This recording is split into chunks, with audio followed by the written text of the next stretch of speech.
This was the largest meeting of psychotherapists ever held. 7,000 therapists attended and listened to a faculty composed of the major teachers of therapy of the world. This meeting was held in honor of Milton H. Erickson, a psychiatrist who changed the way people think about hypnosis and innovated a new approach to psychotherapy. He was considered the dean of medical hypnosis when he died in 1980, and he had achieved worldwide fame. 50 institutes around the world have been established in his name, and over 100 books have been written about his work. His achievements came in spite of, or as he said, because of, personal handicaps which would have incapacitated most people. And did you know to go into a trance that you're not deeply? But you can't you? With your eyes wide open. And I wonder if you would like to look over there. Over there. I wonder what visualization you could achieve as you looked over there. Hypnosis is one of the mysteries of life. It's been investigated and researched over the centuries, and it was always the subject of controversy.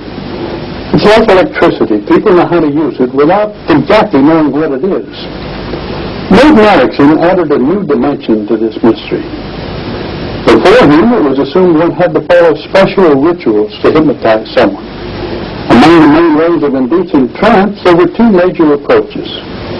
One was a ritual induction, where the subject looked at a point or concentrated on a circle or a swinging watch.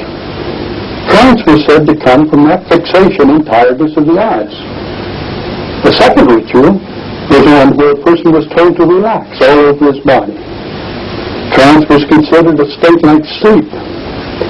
Erickson contributed the view that hypnosis is a result of a special communication between hypnotist and subject.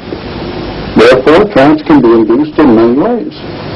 He would hypnotize someone while walking up and down. Therefore, eye fixation or relaxation wasn't necessary. Or while giving a lecture, he would hypnotize someone in the audience.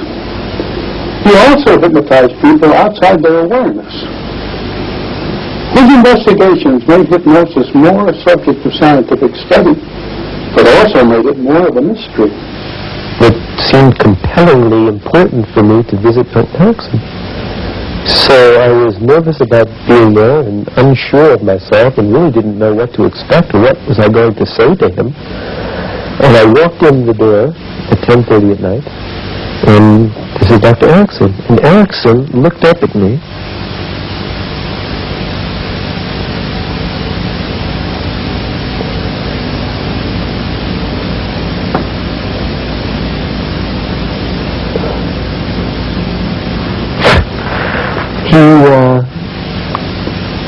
Didn't say hello. Well, I was standing there cataleptic because nobody had ever said hello to me like that before. Roxy took me into the next room and explained that her father was a practical joker. But it really wasn't a practical joke, it was an induction of hypnosis. So he was truly the most playful human being that I've ever encountered. While we were talking, I suddenly woke up. And it was a real interesting experience to me. And I woke up. Somehow, I don't know exactly what I mean by that, but I just suddenly realized I wasn't here. And I looked at him, and he smiled and nodded. And it was an interesting experience. I have no idea what he said during that time or what happened, or whether it was 1 second or 1 hour. And I used to position myself in the audience for the Saturday afternoon demonstration behind the biggest, heaviest man in the room, because I just absolutely didn't want to be seen. And when Milton would come in, I would kind of go like that. Really, I was terrified of him. But it didn't work. And somehow or another, he saw through the person I was sitting behind. He was always very gentle and very kind and never really abrasive, because I would have turned and run. And now take a deep breath and feel wide awake and refreshed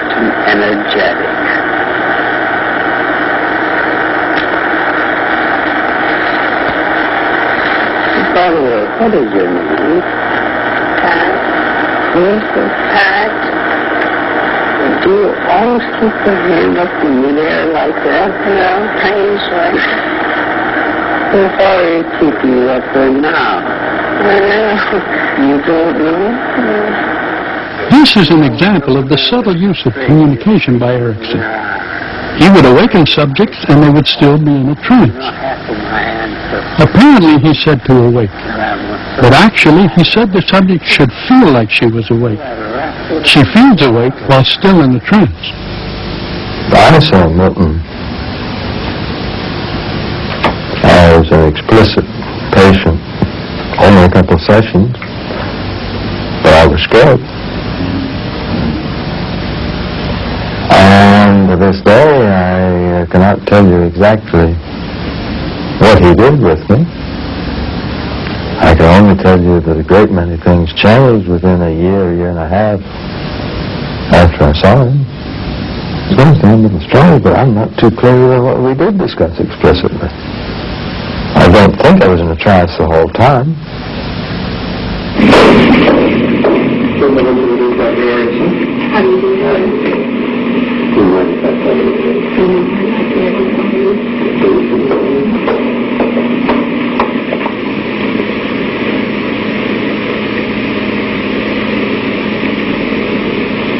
I want you to discover the difference between your thinking and your doing. And now, I want you to shake your head now. Your name is Ruth, is it?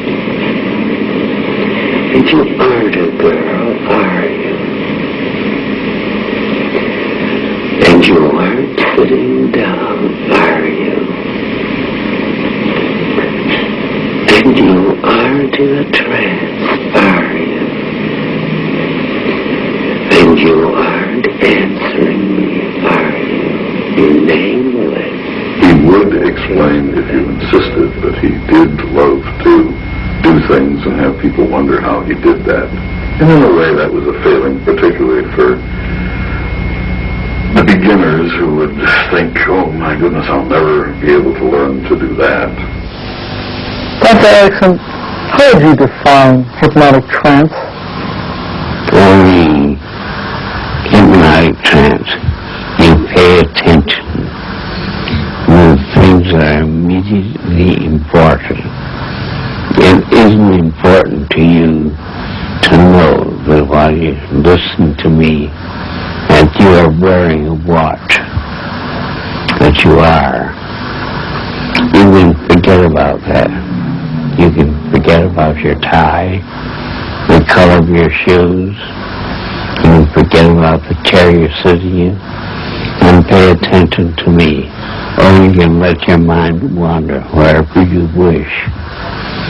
In trance state, you focus your attention to the important things. And that's why in therapy, you focus the patient's attention where it should be focused and where he can call forth memories that he'd long forgotten. He and I handled one special case in Venezuela. I stopped translating and he communicated with this person who did not speak English. I don't know. I myself stopped and he carried on. So there is communication, non-verbal communication. He called it pantomime, Erickson always stressed the importance of anthropology in therapy. He told me that the ritual trances, which I was studying in Brazil, and hypnotic trances, were, in his words, the same psychophysiological phenomena with different understandings. Ritual trance, he put it, was a way of channeling disassociation into socially acceptable areas. These women, possessed by sensuous spirits, are permitted to behave in ways unacceptable in Latin American society. Erickson worked with anthropologists Margaret Mead and Gregory Bateson on their material on trance in Bali. Margaret Mead brought back the film of the Balinese trances. She brought them to Michigan to have Betty and me view them. And she had her notes. And the task before Betty and for me was to watch the films and identify who was in a trance and who wasn't in a trance, who was going into a trance and who was coming out. And I don't know how many films Margaret showed us. On the whole, Betty was more active than I was. Those two little girls are dancing. One of them is awake and the other's in a trance. The tremendous economy of movement that the Balinese show. And the hypnotic subject always shows a tremendous economy of movement.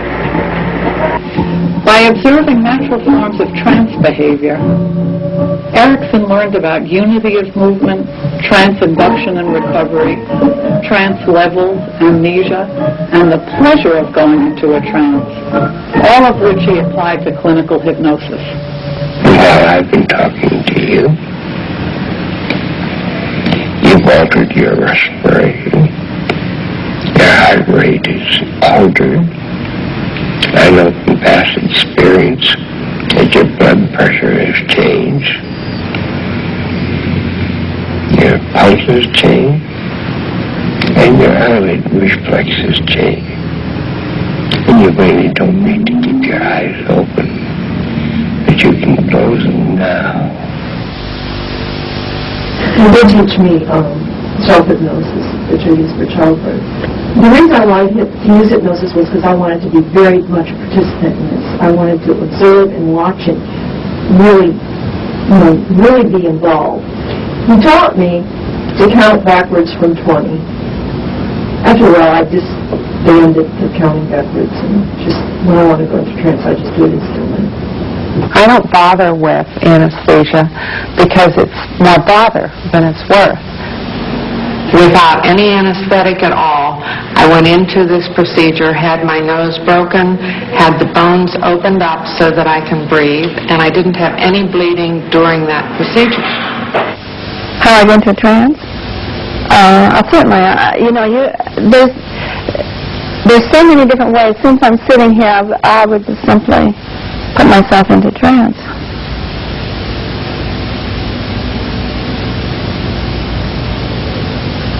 Right after I had surgery, I've lost a lot of blood during surgery, and one of the things that I've been curious about is whether or not one can increase the development of red blood cells through hypnosis. At one point, the physician came in and told me that it was okay to use the hypnosis to disassociate, but one couldn't use hypnosis to make their body heal. Well, one can, believe me, I just did. Erickson was born poor at the turn of the century in a log cabin in Orem, Nevada, a mining town which has since disappeared. When the mine went broke, his family traveled east in a covered wagon. His father established the family on a small farm in Wisconsin, in this house which still stands. He went to this one-room schoolhouse where he discovered the first of his many problems. He had special difficulty learning to read. One of his early life experiences was when he could not tell the difference between an M and a 3. The teacher worked with him individually, day after day, making him draw with his hand a 3 and then the M.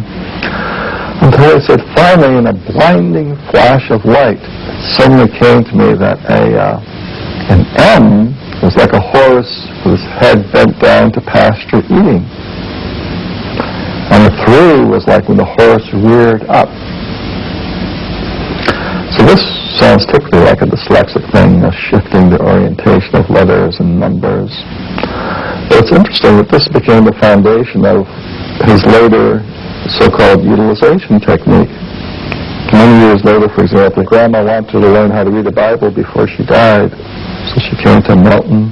He says, well, you know what a fork is like, you know what a pitchfork is. Well, and there's nothing but a pitchfork without the handle. So he taught her in terms of ideas that were already in her own mind. At an early age, Erickson decided to become a doctor, influenced by a kindly physician. However, at the age of 18, Erickson's plans for college seemed impossible when he was struck by polio. He was totally paralyzed, unable to lift a finger. The doctors told him and his mother that he would die before morning. He asked his mother to arrange the mirror on the dresser so he could see out. He wanted to admire his last sunset reflected in the mirror in this upstairs window. Despite the doctor's predictions, the next morning Erickson was still alive, and he continued to be so for the next 60 years. Basically, Marcia looked after me and put a towel over my face so I couldn't see. And she could touch me on the hand, ask me, tell her where I was touched. I would have to guess. My left leg, my right leg, my abdomen, my hand, my right hand, my left hand, or even my face. It took a long, long time for me to learn where my toes were, or my feet were, and to recognize the individual parts of my body. They tied him in this rocking chair and they left him for an unaccustomed length of time in the middle of a room, so he looked longingly out the window. He wanted to be able to look out at the farm. So he looked longingly out the window. Here's a 17-year-old kid. He suddenly notices that the rocking chair is starting to rock a little bit. So what's this? My body's paralyzed. How come the rocking chair is starting to rock? Could it be just my wishing and hoping started some of my muscles moving? So incredibly, this little 17-year-old farm kid, he discovered the basic principle of hypnosis that was enunciated over a century earlier by Bernheim, the ideodynamic principle. Of course, Milton did not know that this is hypnosis. But he began giving himself exercises. How did my hand hold a spoon? And he would look at his hand and his fingers.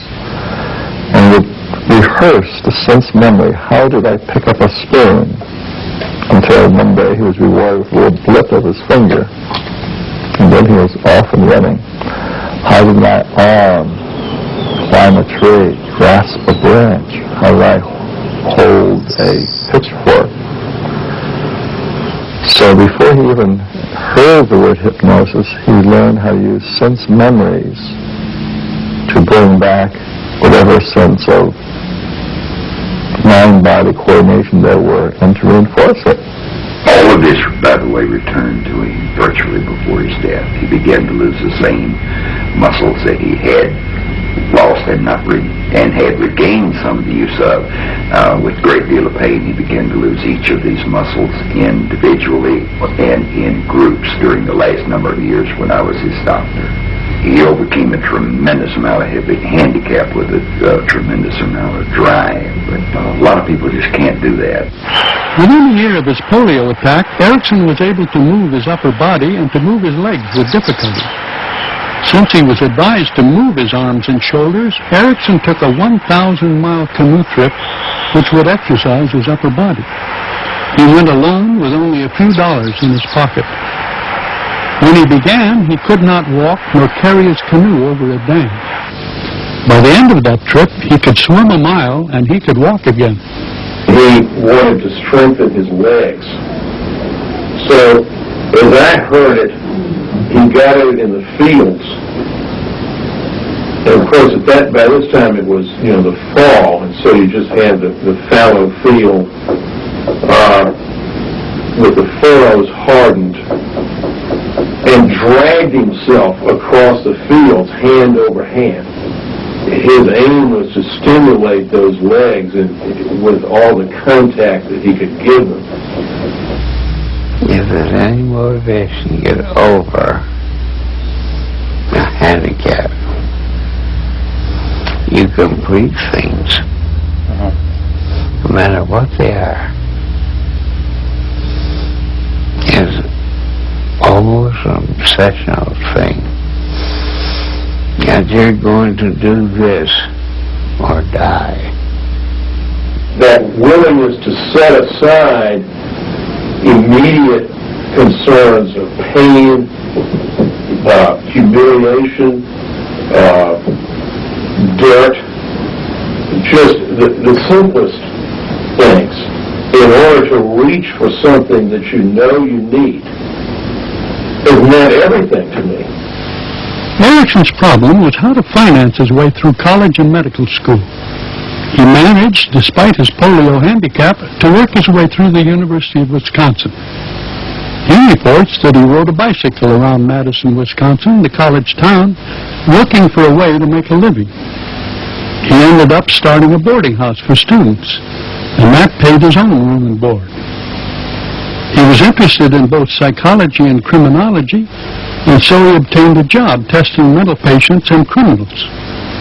He became acquainted with the whole range of psychopathology, and he obtained a master's in psychology while completing his medical degree. In 1930, he went to Worcester State Hospital, which at that time was the most prestigious hospital for research and training in psychiatry. At Worcester, he quickly rose from being junior psychiatrist to senior psychiatrist to chief psychiatrist on the research service. By that time, his remarkable skills as a hypnotist were being noticed, and he began publishing the first of his 100 papers. In 1933, Dr. Erickson accepted the position as Director of Research and Training at Eloise Hospital and Infirmary in Michigan. He was there for the next 15 years. He was a genius. He really was. But he was a maverick. I heard about Milton. When I was still in medical school, he was the crazy psychiatrist who used to be on the staff at Wayne State University. And we had a lecture one day, about 2 hours, on nothing except the dangers of hypnosis and how you could get in trouble with it. And they talked about this idiot that used to be on the staff out at Eloise and all the things he claimed he could do, that none of which were true, etc., etc. And there was a discussion with several of my classmates afterwards that said they're going to an awful lot of trouble to explain why you should be afraid of hypnosis. I wonder what it's really about. So that when I saw Milton in the first workshop, I didn't realize until about halfway through one of his presentations that this was the man that I had been warned against. I also felt angry that none of my teachers had even mentioned some of the important things that he was telling us about. It was at Eloise that he did his most intensive research in hypnosis, investigating the limits of its influence. Among his many experiments, he studied how one could induce color blindness. She could not match colors on cards. She couldn't put together red figures and green figures. When she was awake, she was easily able to pass the color blindness test. Erickson also experimented with how to get people to behave immorally or improperly under the influence of hypnosis, and he found he could not. Much of his research was in the laboratory, but he also liked to influence people in natural social settings. We were married in June of '36 after I graduated from college. And he had 3 young children of a previous marriage of which he had custody. We lived on the hospital grounds. It was a city in itself. It had these tremendous ward buildings. It had a department which had evolved from the County Poor Farm. We lived in a building where they had closed wards, but they had screened porches where the patients could come out.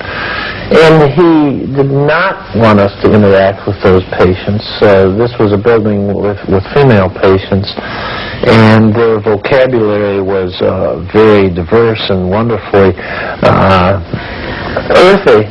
really wonderful, because a lot of them were on our same psychosocial development level, and which I think Daddy used when he had patients in the house, because there were so many of us, there was always somebody on the appropriate level.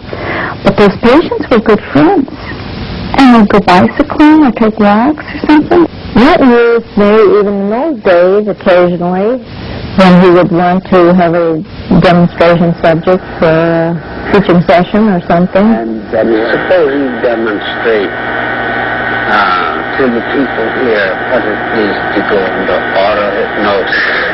You can talk freely, talk rapidly. Don't take over 2 minutes. 2 minutes? That's right. I won't be able to tell them very much. Don't talk fast. Well, to go into an auto-hypnotic trance, you don't deliberately try to do anything.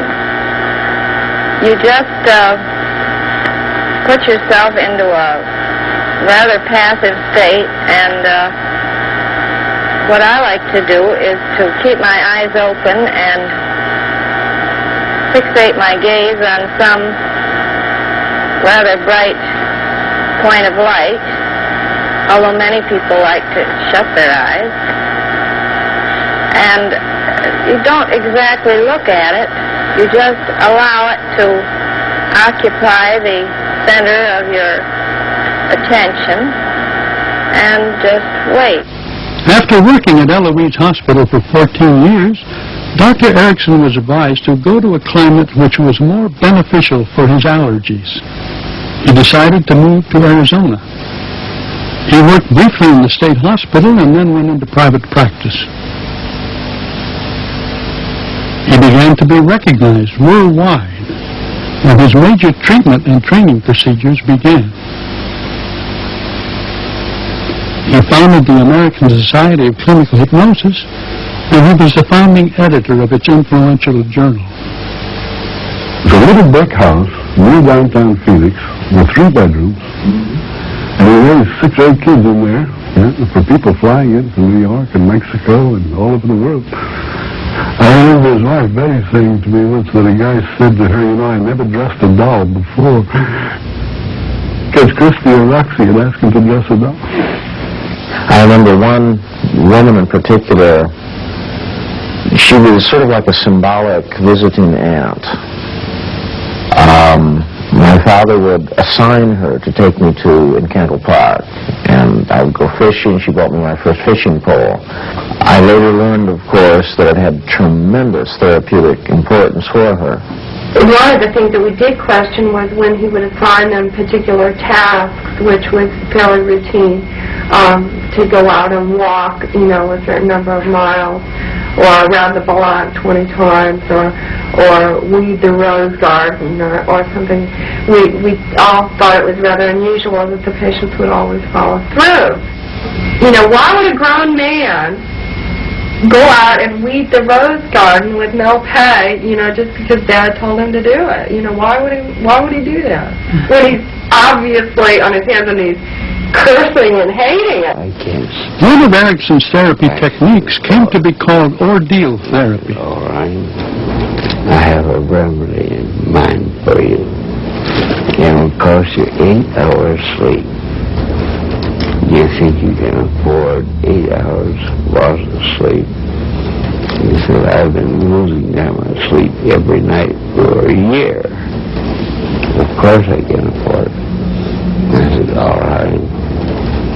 Tonight when you go home, you take a jar of Johnson, a floor wax, and a rag, and you polish the floor all night long. You polish it till the usual getting up time in the morning. Then you go about the day till you won't lost 2 hours sleep. And the fourth night, before I began polishing the floor, you told the son, I think I'll rest my eyes for a minute. You woke up at 7 o'clock the next morning. And now undress President Johnson forward on policy right. And I told him, you got an illuminated dial clock. If you can read the time of the night on that clock 15 minutes after you go to bed, you polish the floor all night long. He hasn't missed a night's sleep since. More than anything else, my understanding of how to treat pain was influenced by Erickson. I think he knew more about that than other people whom I have read or worked with, and that's what I really learned a lot from him about. I think fundamentally what I learned was that pain is mutable. All pain is mutable, not just some pain and not just some people, but period. And that was impressive to me. And in some ways that sounds very simple, but I think that that's not something most people know. Erickson liked to emphasize that his difficulties had a positive effect on his work. An example is pain. He suffered severe pain all his life based on his polio. Some of the cramps he had were so severe that the muscles pulled away from the ligaments. He used auto-hypnosis to control that pain when he could. In the process of understanding and working with his own pain, Erickson understood pain better than any other therapist because he had been down that road himself. She was in a car in Santa Barbara with a young man, and he drove over a 150-foot embankment. And Nicole was thrown out of the car, and her back was broken. She does have a lot of pain at night, and even in her sleep, she cries out. She probably doesn't remember in the morning. It only makes your pain worse. When I'm depressed. How often is that? How often? I don't know. I don't know. What are you depressed about?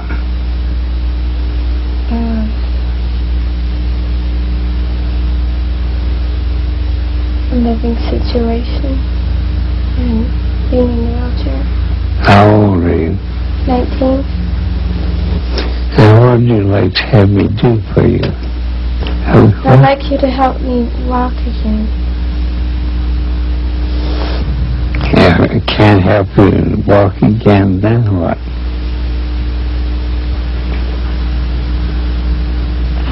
Help my pain.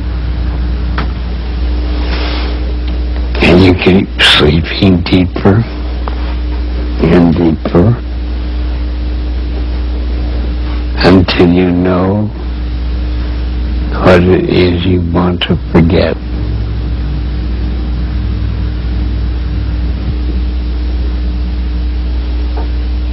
There's something else you need to do.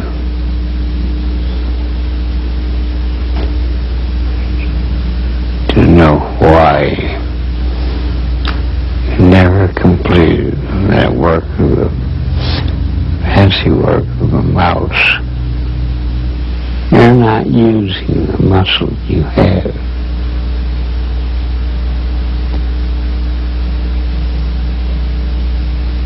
You got a very smooth face. You have too short a smile, not a wide enough smile.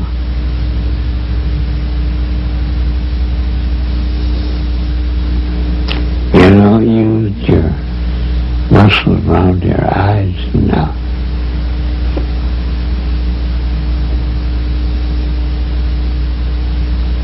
And you can have a dimple if you wish.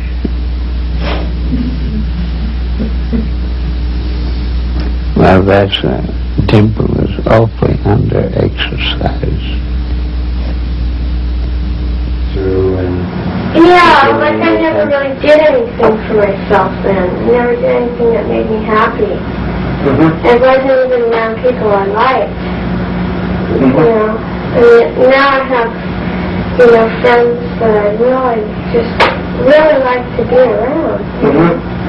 And I'm doing things that I like to do, and I'm enjoying them. And then I just didn't have anything going for myself at all. And it's amazing how different. I know you are suffering constant pain,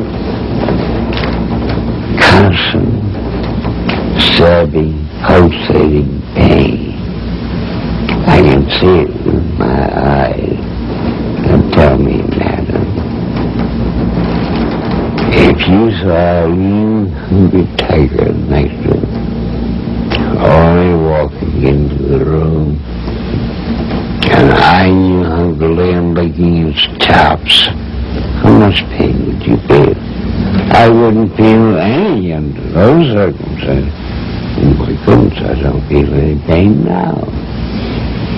May I take the tiger back to the hospital with me? He was great on observation.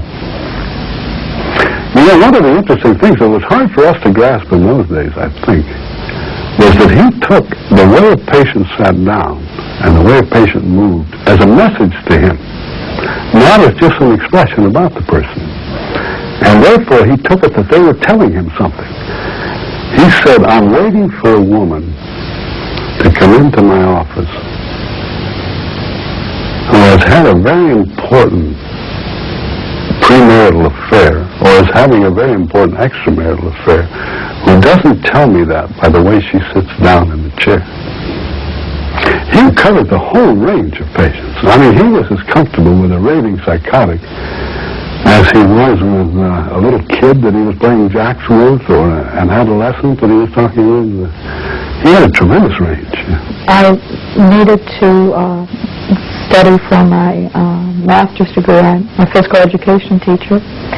And I kept asking Dr. Erickson, when are you going to prepare me for this burden over my head, which is the passing of my master's degree? And so I studied very diligently at home from June until whenever, almost seemed like 9 months I kept studying. And I kept saying, well, aren't you going to tell me something so that I'm going to feel like I'm going to pass? And he just kept going on and talking. As usual, nice manner to me. He would tell me stories. I would just simply relax in front of him, and I didn't know it was, hypnosis. Back then, just said, well, I'm listening to Dr. E. I'm listening to my father-in-law. He'd start out by saying, I had a patient who, and then before I knew it, oh, it's time to leave. So I told her, go into a trance, and now forget about your master's examination.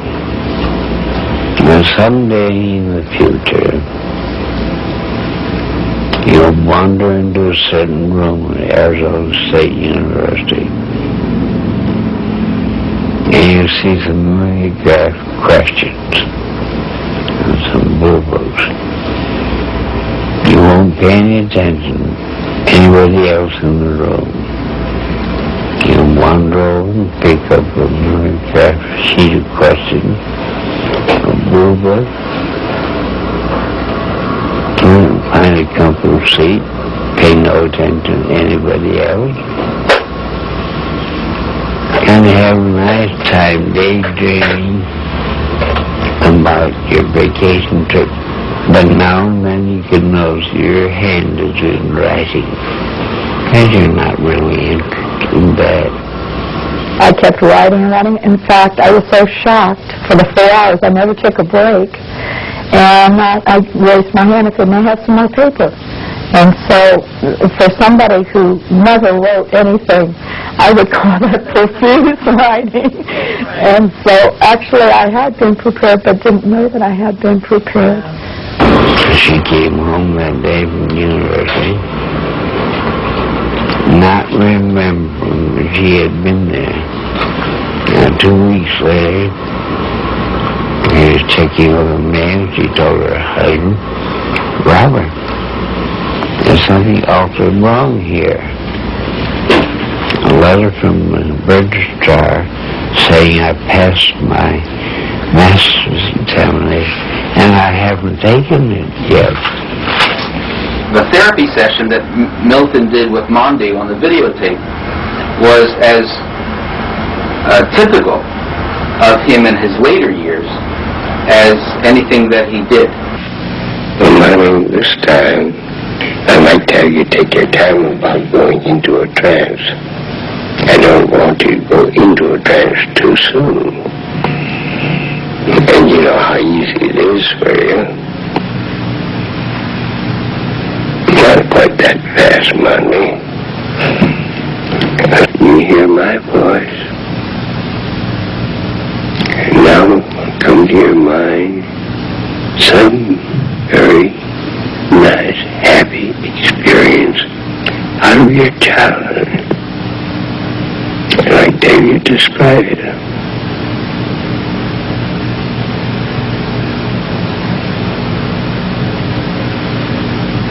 Splashing in water.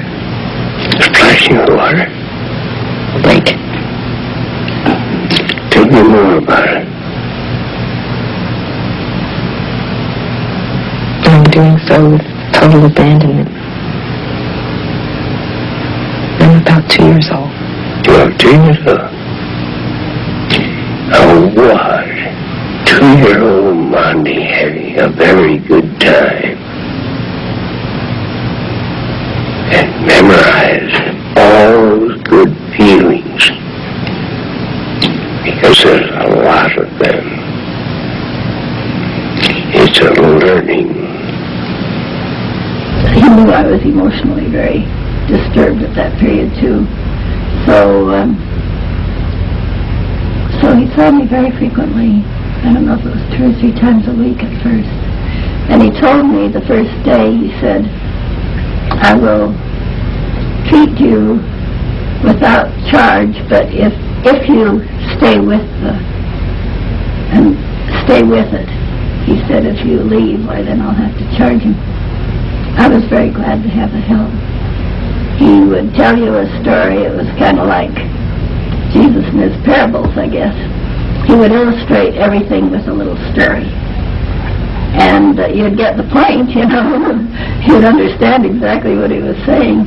He helped with my femininity, so to speak. One time told me this story about, well, can a female pigeon looking in the mirror see her attractiveness to male pigeons? But it was right after that my husband had the accident. He was working as a carpenter, and the accident occurred because he was having to manage a saw on a big construction outfit, and then he got his hand on the saw and lost 3 fingers. When he was taken to the hospital, Dr. Erickson wanted me to call him. So when I called him, he said, tell him, just as he's coming out of the anesthetic, that I promise him he'll go right on doing his sculpture and his painting. And that was what I told him then, just as he was coming out. He began to sob, and he said, no more painting, no more sculpture. And I said, Dr. Erickson promises you he'll keep right on. And then he went back to sleep. He got in jobs with other doctors that he could do some work for them and things while he was still just on compensation. He came out to see him, visited him as a friend. So I told him I wanted a divorce, and he got a gun and he was going to kill us both, he said. And so I calmed him down, and he said, let's go talk to somebody. And he says, okay. And I said, let's go talk to Dr. Erickson. So he agreed, and I called, and they said we could come in. It was like at night. We didn't have office hours then, but it was like late at night. In fact, I think Dr. Erickson took people at different times out, because he lived in his home. Sometimes he would call him at odd hours, and I think he took people like maybe at midnight if they needed it or something. Anyway, he came, and he was in the office. He went in the office, and first he talked to my ex-husband in the office for a while, and then he called me, and he said, Margie, he's no good, get rid of him. That was the first time Dr. Erickson and my ex-husband had met each other, yeah. And he said, you know, he's going to kill you. He's no good. He's never going to be any good. And he's not. And my ex-husband, and I said, yeah, you know, I agreed. I knew, but at the time I just couldn't. I said no. But I will, but later, you know. And I did about a month or two later. I did finally tell him to make him move out. It's been about 25 years now since the last time since I was married to him. And the last time he called me, about 6 months ago, he said he had been out of the country for a year. He'd been in Greece. And we discussed what happened, and something about he had charged up and written checks and everything to the tune of about $500,000, and he had to leave the country. So, obviously, Dr. Erickson knew what he was talking about. He tried to detach me from both of them. Now, he kind of soft-pedaled my mother at first. You got to understand that my mother encouraged me to work with Erickson. She knew that if I ever became involved with Erickson, that it would mean the end of our relationship. I'm sure she knew it. It's one of the most selfless things that I know. On numerous occasions, she tried to get me to move into the apartment with her until my legs would heal. Stop working, stop everything.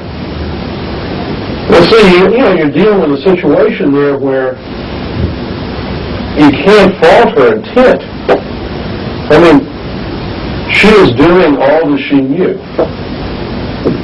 It just happens that what she knew to do would have destroyed me. That he had a conversation the previous night with my father, and he had, quote, never heard a father express such contempt for his son in his entire career, unquote. I don't know if that's true. I mean, I don't know what that means. I know that he believed that. And that was good enough for me. And I also have recovered my own appearance to my satisfaction. And I hope that that's okay with Erickson. I mean, I kind of feel like he's around and he knows. Erickson worked in a very pragmatic American way. He gave examples from farm life and not from the scholarly literature. He took a practical, normal family life approach in a way that was new in the field of psychiatry. When Erickson had space in his new home for seminars, he taught many hundreds of young professionals. His training sessions were unusual. They were like lessons in life or individual therapy in a group setting. And there were lots of people there and lots of electronic equipment, tape recorders and things like that. He started talking, and I was amazed. First of all, he said something that really took me back. He said there's someone here who was sent off to boarding school when he was 15, even though he'd asked not to be, or something like that, which was a completely accurate detail from my life. It didn't really seem like he said it. It just sort of seemed like it came out. And I looked around, and I wasn't about to say anything because of all these strangers there. I mean, he must have talked for 4 hours straight. And I couldn't believe I actually sat there and paid attention that long. There was one about anxiety, about a person with anxiety, and that he was talking about a fellow climbing a pole and learning to be feeling secure even though he was elevated. And I was thinking, God, this is like anxiety about succeeding or something. And he's, I don't know if he's talking about me. And that the man learned that sitting in a chair, he felt secure whether the chair was 20 feet in the air or the chair was on the floor. He was still perfectly secure. I was so amazed that he was so much more alive than I feared he would be. I really expected to find a man more ravaged by his own problems and illness. And when I met him, he seemed so alive. I spent, I'd say, a good deal of time in his office in a trance, in essence, listening to him.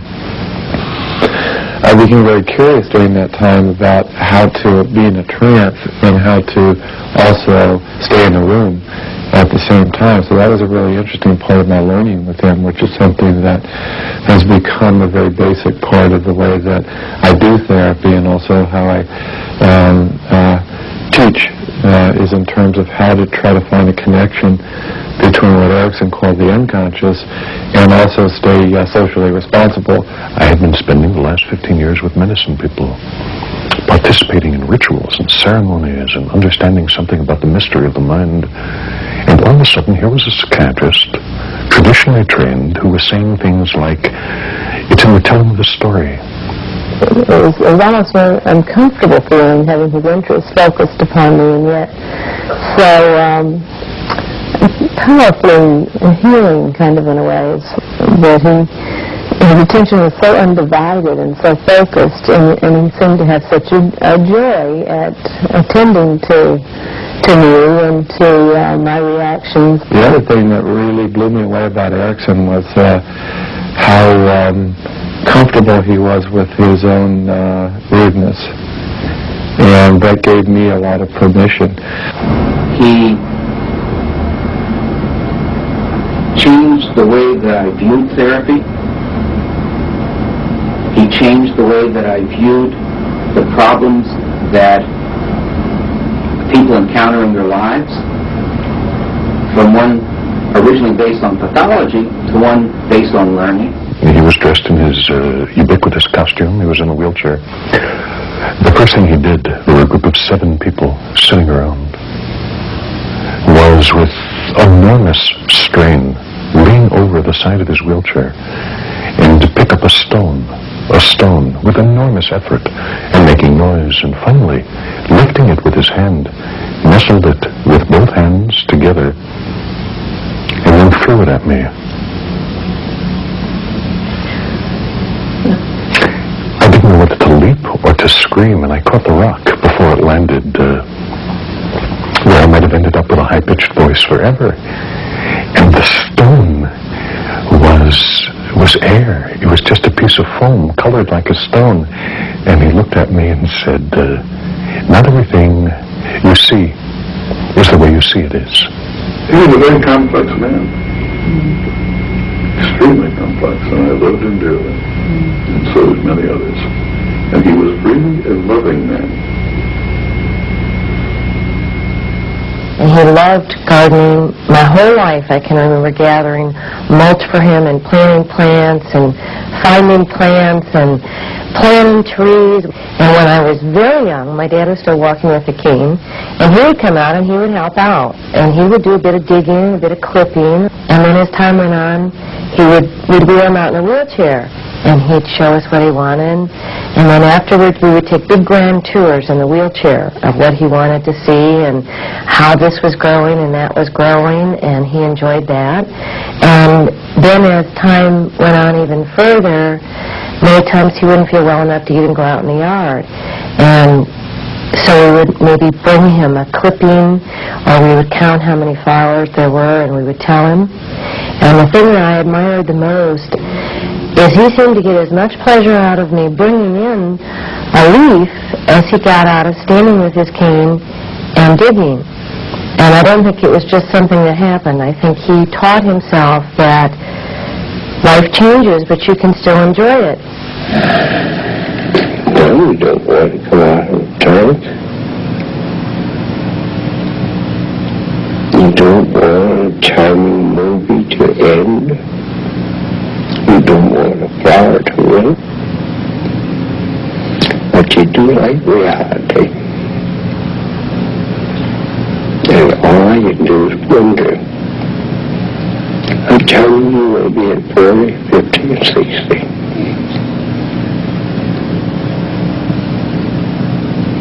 And you wonder all the new things you find 40, 50, 60. I look and find out how nice things are at 80. Or my son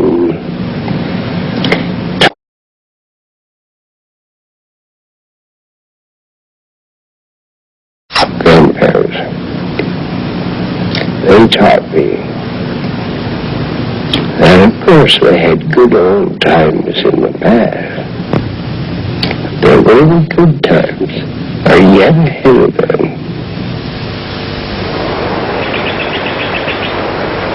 After my father's death, we scattered his ashes up there on the mountain.